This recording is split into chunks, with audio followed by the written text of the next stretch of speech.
What's going on, you guys? This is your boy Bill Mahari here, representing MehariNation Sports Podcast. Welcome to the premiere episode of Boxing Talk right here on this channel. Salute to the entire LDBC. Salute to the great boxing community.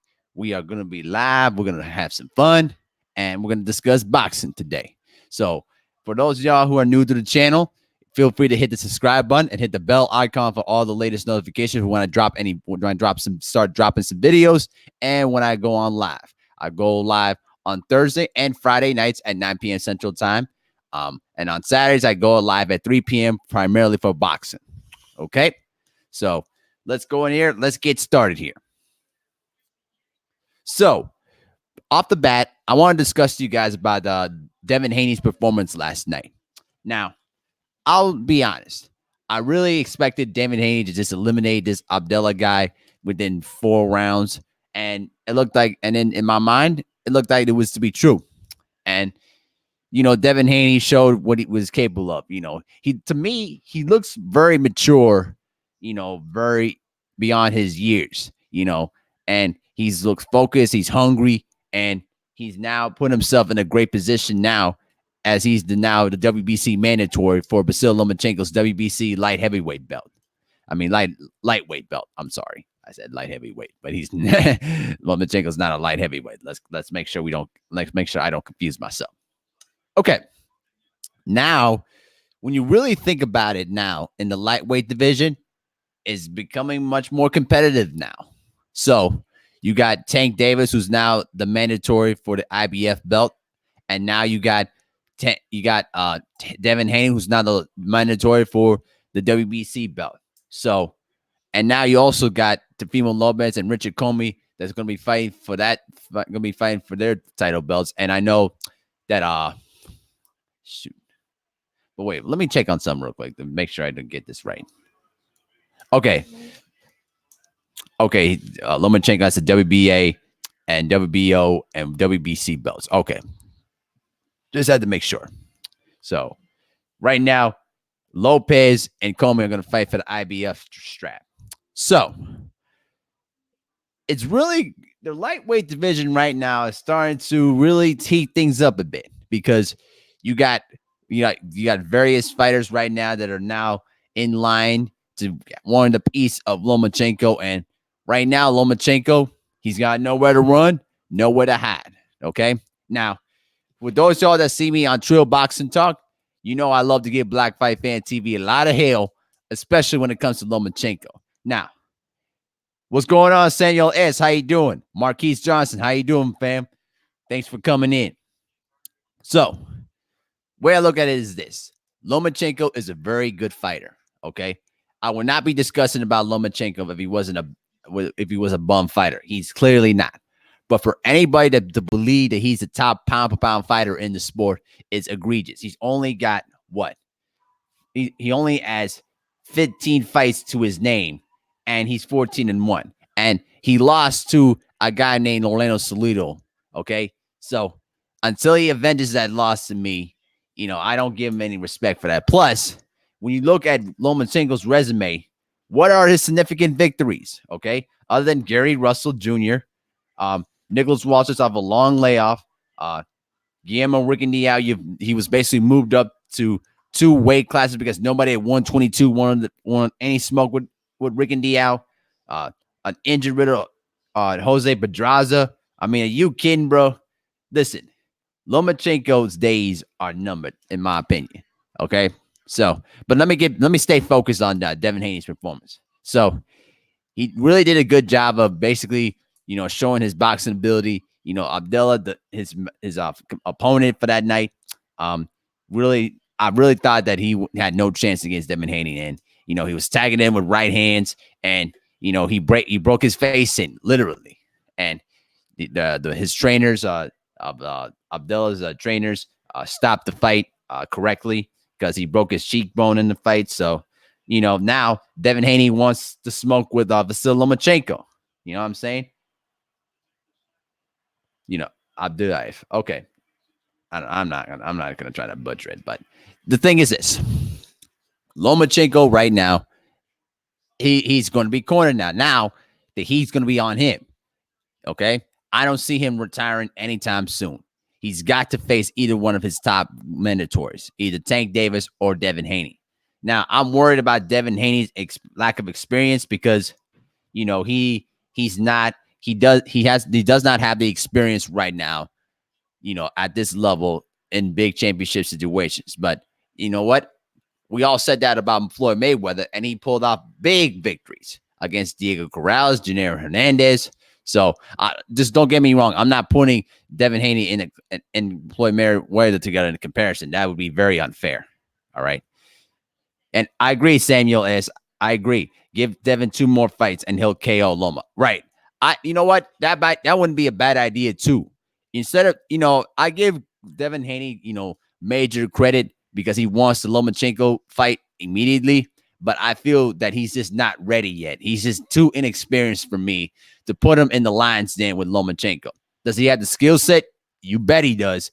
He could give Lomachenko all sorts of problems. But I just don't see him beating Lomachenko right now at this stage. He just needs at least 1 to 2 more fights before I put him in there with Lomachenko. All right. Tank Davis, I think Tank Davis is ready right now to end the mystique of Lomachenko. All right. Now, Tank Davis is not putting himself in the mandatory position, leaving Tevin Farmer hanging out to dry because that's his own fault. That was Tevin Farmer's own fault. So, Tank Davis and Devin Haney, both of them guys I said on Trill Boxing Talk are the 2 of the 3 guys that can give Lomachenko different problems and probably can beat him. GJQ and MOB, what's going on, brother? Thank you for coming in.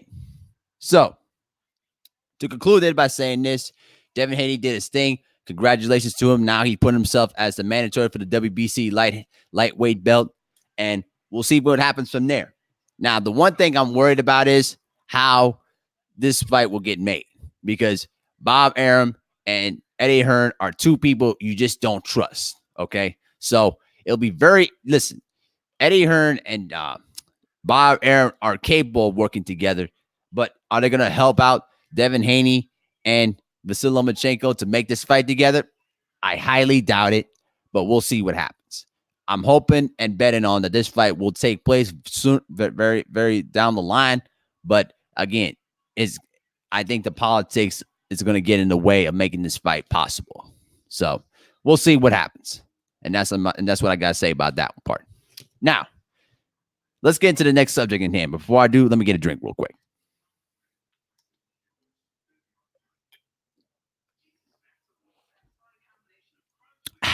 Okay. So what I've been hearing a lot lately from Tyson Fury is he's threatening to sue Deontay Wilder. If he doesn't face him immediately, that if he decides to go to face against Andy Ruiz, and Deontay Wilder, salute to him, basically said, "Bro, you a coward, man. We all signed the contracts to make the second rematch possible. Everybody signed the contract. I signed the contract. What we wanted from you was your signature on the contract, and the rematch was possible. But you had cold feet, and you ducked the rematch and signed with Top Rank, which is the big mistake any boxers would do. Because we all know Bob Arum is known for killing great fights when it needs to be made on that Pacific time. Okay? So if I was Deontay Wilder, I would basically call out Tyson Fury's bluff. Because again, what does Tyson Fury have to make a case for a rematch right now? Okay? Listen, if he felt that he won the fight, why did he had decided to have cold feet and didn't sign the signature for the rematch? If he felt that he won, okay? Is it because there was people in his corner that felt like you shouldn't take the rematch, take the moral victory and move on from this with this knockout machine? Or did he just felt like I could make more money off of Wilder's name, and so I'm just going to sign with Top Rank and get more publicity that way and then go for the rematch? Whatever it is, Tyson Fury looks more and more foolish with each time he runs his mouth, okay? The thing is this. Deontay Wilder is facing against Luis Ortiz in a rematch. I believe that's going to be another great fight. Major props to Deontay Wilder for accepting a rematch. You know what I mean? So it's going to be another great rematch. I actually want to see that rematch in that heavyweight division. I felt that Luis Ortiz gave Wilder all sorts of problems until Wilder figured him out and knocked him out. So, you know what I mean? So, okay. So the thing is this. I think that Tyson Fury needs to just shut his mouth and just stay on the sideline. Take the side money and let Undisputed happen. You know what I mean? Samuel said, Abil Wilder shouldn't have signed to fight Fury before Ruiz. Well, agreed. I do agree impartially, but here's the thing though. Now, if Wilder signed his contract and Fury did not, if a judge decides, oh, you didn't sign your contract, why? Fury's gonna look foolish in court, like, bro, you had your opportunity to sign the contract, but you didn't sign the contract, and you had multiple opportunities to face against Mr. Wilder, and you didn't take it. So dismiss me with that. You know what I mean?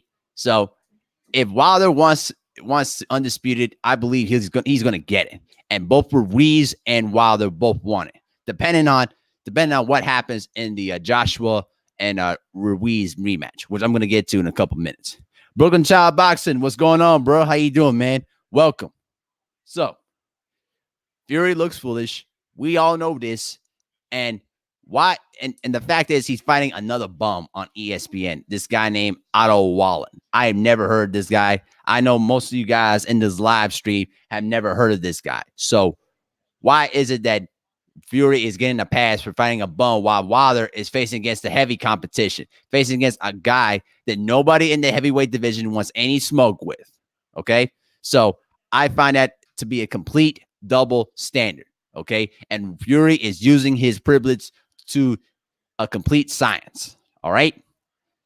Fury needs to fight against needs to fight against some better opposition before he gets himself back into a rematch. Because if the Undisputed happens, you best believe that Fury's going to have no choice but to step away.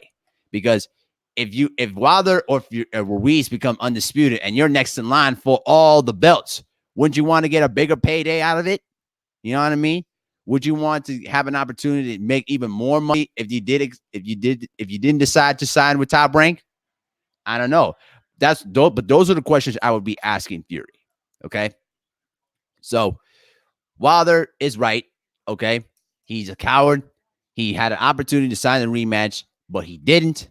And now he wants to walk around saying like, oh, the rematch is going to happen. I don't need Wilder or anything like that. So it's not worth the time or the viewership for it. It's not totally worth it at all. Y'all hold on one second.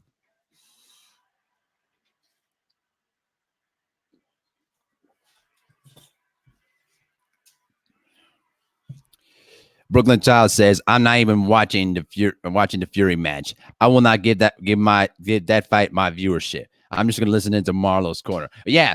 Also, subscribe to Marlo's Corner too. Great job on the live commentary of the Devin Haney fight last night.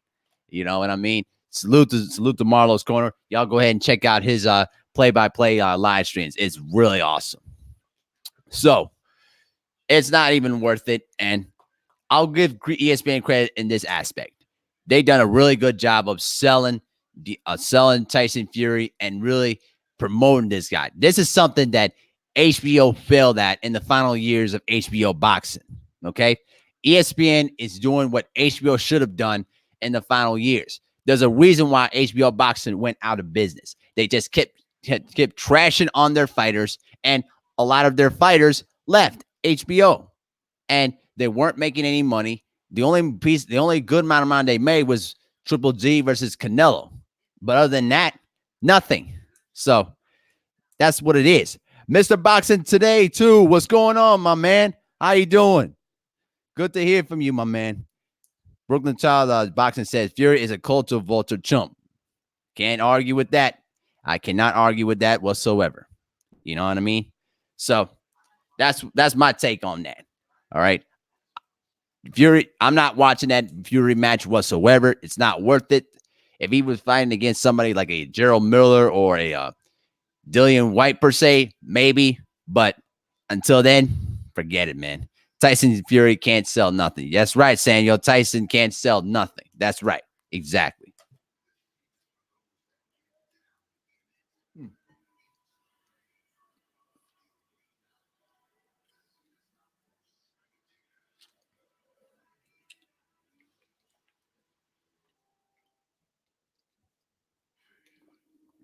That's what it is.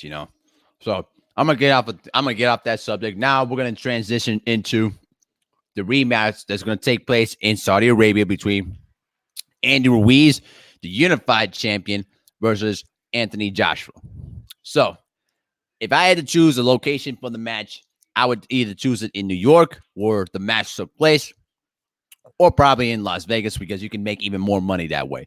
But nevertheless, they're going to Saudi Arabia.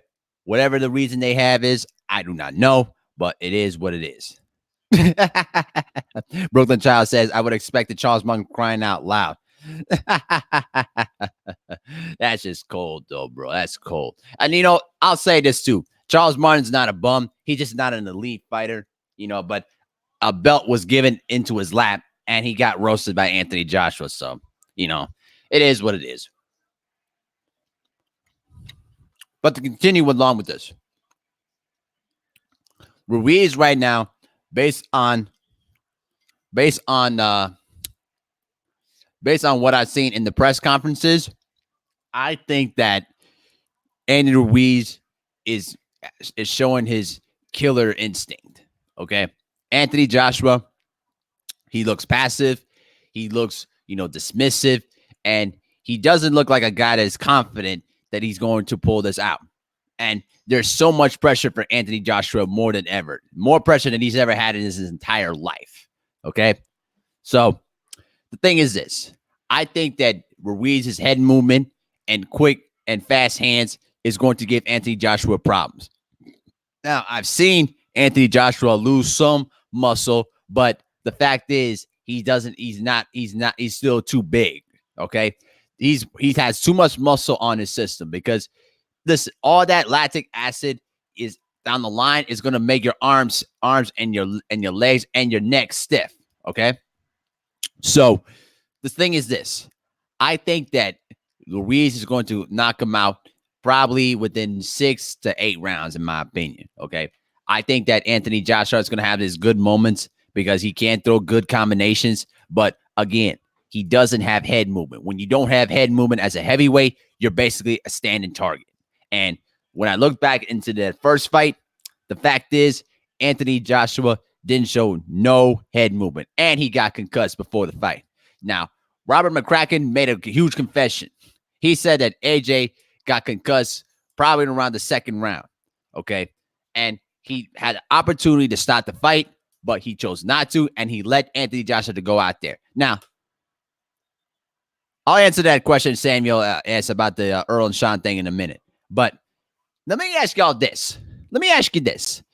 Why would any trainer in boxing put his fighter out there knowing that that his fighter is hurting and should not, and is 2 days at the moment? I'll tell you why. Because he only cares about his bottom line. That's what it is. Because if he'd stopped the fight, Eddie Hearn would probably just raise hell all over him and probably get him fired. Okay? And Anthony Johnson's not going to do anything to stop it. Everything runs through Eddie Hearn. Okay? That's why he put him back out there. There was listen, if you know that Anthony Joshua was concussed in that fight, and you know what I mean? If you know that Anthony Joshua had head movement and is basically concussed and his days out there, why would you put him back out there? Your number one job as a trainer is to protect the fighter. If you know that fighter is basically hurting, you know what I mean? Stop the fight. Protect him at all costs, even if the fighter is going to be mad for the rest of his life. I'll give you a historical example. When during the third fight in the Thrilla Manila between Joe Frazier and Muhammad Ali, Joe Frazier's eye was swollen up like crazy. His good eye, his right eye, was swelling up because Joe's eye was already damaged due to a training accident back in 1964. So heading into that fight, Joe Frazier was partially blind in one eye and only had one good eye. Okay. And Eddie Fudge knew this. Okay. And as the fight progressed, Frazier's eye got worse and worse. And as Joe stepped into the 14th round, Eddie Futch let him know, like, listen, if you don't look good in this 14th round, we're going to stop the fight. And Ali tagged in with straight right hands and nearly killed the man. Okay? So after the 14th, Eddie Futch did the courageous thing, protected his fighter from taking any more damage and stopped the fight. And unfortunately, that ended their relationship. But at the end of the day, Eddie Futch did his job. He protected his fighter regardless of the consequences of what's going to of their relationship. And so if Robert McCracken knew about this and didn't stop it, you're basically putting another man's life in danger. If Anthony Joshua got taken into unconsciousness and was not breathing, what does it reflect you as a trainer? Okay? Think about that the next time when you're operating in the corner. Okay? So let's go ahead and check out the chat real quick. Why there ain't no VADA for Earl and Sean? I think there is VADA testing for that one, though. I don't know the details about that, so I don't know the answer to that. He also said AJ ain't recovered from his concussion, so he could get brain bleeding. He might. So, but we don't know. And what Samuel suggested is AJ doesn't need head movement. He just needs to fight tall. Well, I'll tell you what. You're right in this aspect that against a smaller opponent, yes, he's got to fight tall. Not tall in terms of like standing straight up, but not try to fight small. Okay? So the thing is this. Joshua, what he has to do is basically, work on head movement and just fighting tall. You don't need to engage with a smaller guy with quick hands. That's where he lost in the first fight. Now, the thing is this. Anthony Joshua should have switched trainers after the first fight. Okay? He should have listened to the advice of all the other boxers in boxing. Okay? The George Foremans of the world, the Lennox Lewis of the world, were all saying, listen, Robert McCracken took you as far as he could take you. But you need to switch trainers to get you a different look. But he didn't do that. He's too much of a loyal guy to a fault. And I'm afraid it's going to hurt him in the second fight because I don't think Robert McCracken is going to be good enough to give AJ the proper instruction or the adjustments to try to help him in the rematch. I mean, think about this historical context in UK boxing per se.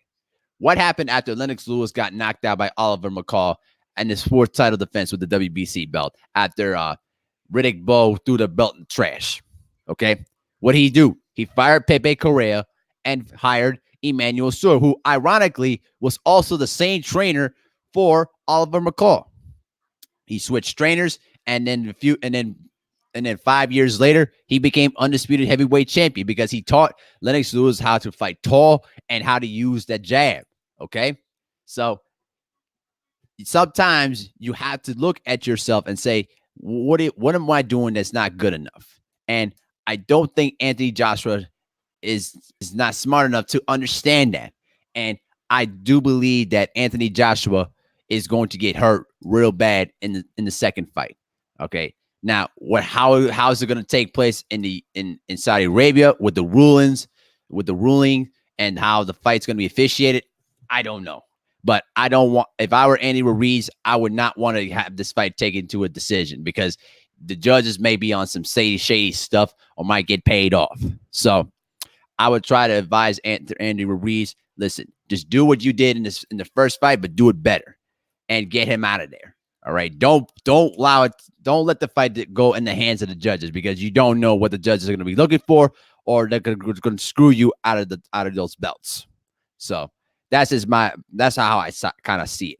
I have Anthony Joshua losing this fight probably within the 6th or the 8th round, but I have him losing because I just don't think that his style is going to work well with Andy Ruiz's style.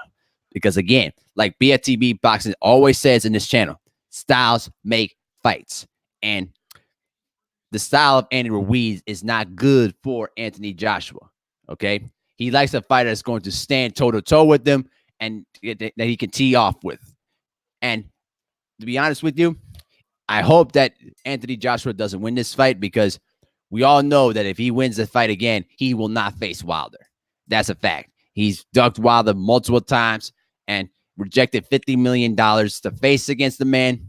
And there's no way that I could see him beating Wilder. Even after, listen, everybody knows that he got exposed after the fight. And everybody knows off the rip that when Joshua gets into the ring with Wilder, Joshua's going to have his career ended on the spot. And that's a fact. So that's just how I kind of see with that. So let's move on from that. So now I want to discuss to you guys before I get going here, because I gotta go do something in the next 10 minutes. I want to discuss about Terence Crawford wanting to face against Kell Brook.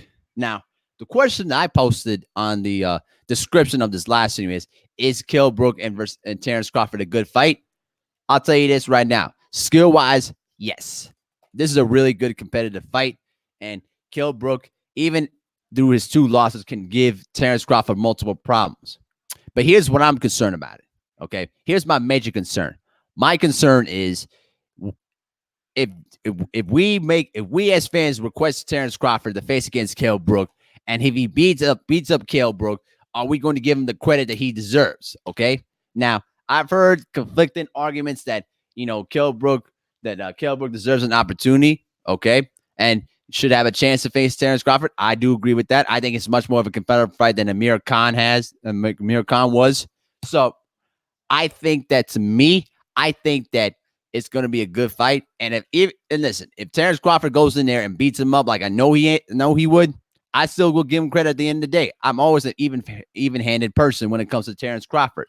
But the conflicting argument is, are we going to give him credit? Even, I guess, a guy that's lost twice, that has both his eyes broken and stopped and basically quit. So it's a hard thing to make a guess of what fans will give to him. Here's my take: if he goes in there and does what he does against Kell Brook, I still will give him credit at the end of the day. You face against somebody that's a difficult challenge, and I would still give him the credit he deserves. My issue is the politics of it. Okay. Terence Crawford's promoter, Bob Arum, does not favor him at all. He does not see him as his top fighter. He sees Vasily Lomachenko as his top fighter and makes him his top priority. So, to me, I would just highly consider leaving Top Rank, but we know it's not going to happen. So, I'm not even going to bring up that argument. So, Samuel S. says the fight to make is Bud versus Earl next. I do agree. I think maybe by next year that fight would be possible. But at this stage, I just don't. The climax of this year, of the final months of 2019, I just don't see it to be possible. But yes, I do agree. Earl and Spence, they do need to fight. They need to stop. Listen, Bob Arum needs to stop playing politics. Okay.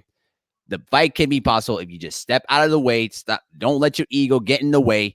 Do what's necessary and give him, I don't care if it's 50-50, whatever it takes, make the fight happen. But we know for a fact that Bob Arum likes to kill fights. He loves to destroy fights. 1 second, y'all.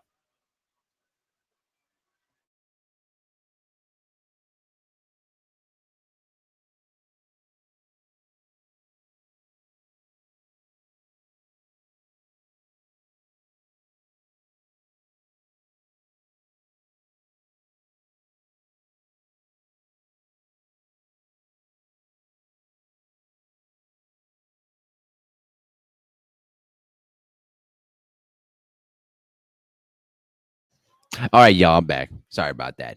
So I do see this to be a really good fight. I support it. But again, is Bob Arum going to be cheap again? You bet your bottom dollar he will be. He paid a lot of money for Amir Khan and not Kell Brook. So if you want that fight to happen, make it happen. But give Kell Brook the money that he deserves and make it even and make that fight happen. Okay, that's just how I see it. But hold on 1 second.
Sorry about that, guys. I didn't mean that. I didn't mean to do that. Just had to help out real quick. So I'm gonna wrap it up by saying this. I think it's gonna be an interesting fight. I would be in favor for it, and I would give Earl his credit is just due. I'm worried that a lot of the Bud critics won't give him his just due because of what Kell Brook has done in the last two fights. So that's what I'm worried about.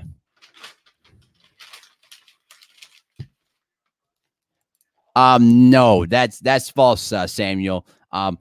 Earl has not held up the fight. That's actually on Bob Arum's side of things. Bob Arum has been the guy that's been holding up the fight. If you've been looking through what's been going on, uh, Earl Spence Earl Spence has guys that he got in his stable that he's got to face against, but he's not holding up the fight. That guy right there is Bob Arum because Bob Arum does not want to deal with Al Heyman. Because remember, you also have to remember too, Bob Arum sued Al Heyman. Okay, and his witness for was the WBO. Why do you think the PBC does not recognize the WBO anymore? Okay, so on that argument, you're wrong. It's actually Bob Arum that's been holding up the fight. Okay. But when they do decide to negotiate, okay, he's going to have to deal with Earl Spence, who's part of Man Down Promotions. He's his own promoter, and his manager is Al Heyman. So Al Heyman is not a promoter. Remember, he's an advisor. Okay. So in that aspect, okay, Bob Arum is holding up the fight. Just keep that in mind. You understand? So that's just what I got to say about that. So that's just how I see kind of things there. So in the next week, I'm going to discuss about how I see the Earl Spence versus Sean Porter fight. Okay, so you know, I disagree, Mister Samuel. I disagree. I disagree with your assessment, sir. It's not Al. It's Bob Arum who's holding up the fight. So, but I'm gonna go ahead and just wrap this up now. So I gotta get going there because I gotta go to a family gathering in the next hour or two. So I gotta get myself ready. So, but thank y'all for tuning in. Thank y'all for sharing your thoughts and opinions. Smash the like button on the way out. This has been Boxing Talk on the MehariNation Sports Podcast. Salute to the entire LDBC, and I'm out. Have a good night, y'all.